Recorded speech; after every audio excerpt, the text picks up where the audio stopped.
America की immigration policies में इन दिनों बड़े बदलाव हो रहे हैं। H1B वीजा की फीस $1 लाख तक बढ़ जाने का फैसला, नई रेस्ट्रिक्शंस और कड़ी जांच, इन सब के बीच भारतीय आईटी कंपनीज के लिए बड़ा सवाल बन गया है कि अब वो अपने एम्प्लॉयज को कैसे मैनेज करेंगे। लेकिन इसी बीच TCS यानी कि टाटा कंसल्टेंसी सर्विसेज ने एक ऐसा बयान दिया है जिसने सबका ध्यान खींच लिया। TCS ने साफ कहा है कि कंपनी की H1B वीजा पर निर्भरता बहुत कम है और यही इसकी सबसे बड़ी ताकत है। TCS का कहना है कि उनके अमेरिका में काम करने वाले सिर्फ करीब 500 कर्मचारी H1B वीजा पर हैं, यानी उनका बिजनेस इस वीजा पर ज्यादा डिपेंडेंट नहीं है। तो आज हम इसी पर बात करेंगे। TCS का ये नया मॉडल क्या है, इसका भारतीय कर्मचारियों पर क्या असर होगा और क्यों ये बयान बाकी IT कंपनीज के लिए भी एक सीख है। तो चलिए वीडियो को शुरू कर देते हैं। हाय, मेरा नाम है वर्षा दुबे और आप देख रहे हैं NBT टेक एड।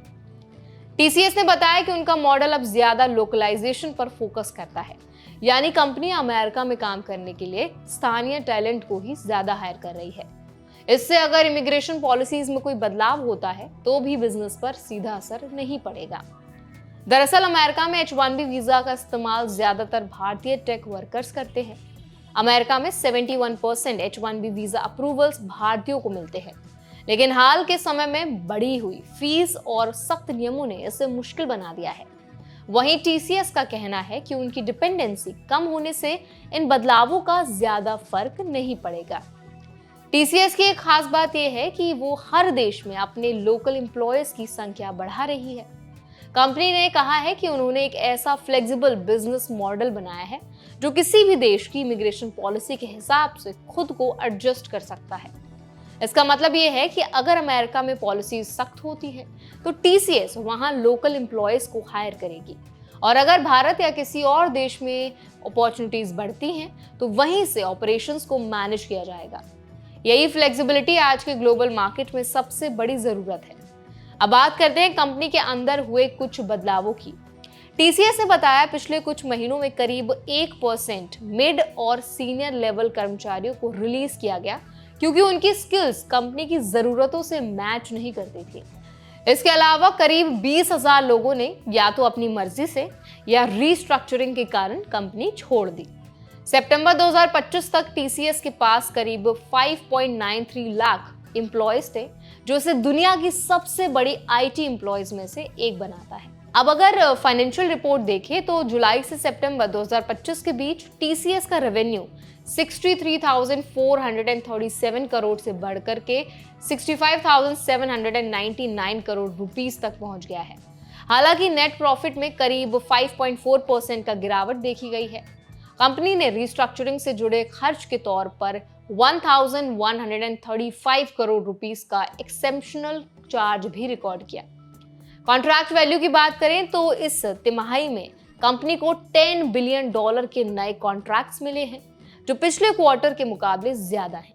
यानी कि बिजनेस के मोर्चे पर कंपनी लगातार मजबूत हो रही है। अब जरा समझते हैं कि इस पूरे मुद्दे का भारत से क्या कनेक्शन है। TCS जैसी कंपनीज भारत के लाखों टेक प्रोफेशनल्स के लिए करियर का बड़ा हिस्सा है। अगर अमेरिकी पॉलिसीज बदलती हैं तो भारतीय कर्मचारियों की जॉब सिक्योरिटी पर असर पड़ सकता है, लेकिन TCS का ये मॉडल दिखाता है कि अगर डिपेंडेंसी कम की जाए और लोकल टैलेंट पर फोकस बढ़ाया जाए तो ऐसी पॉलिसी से डरने की जरूरत नहीं होती।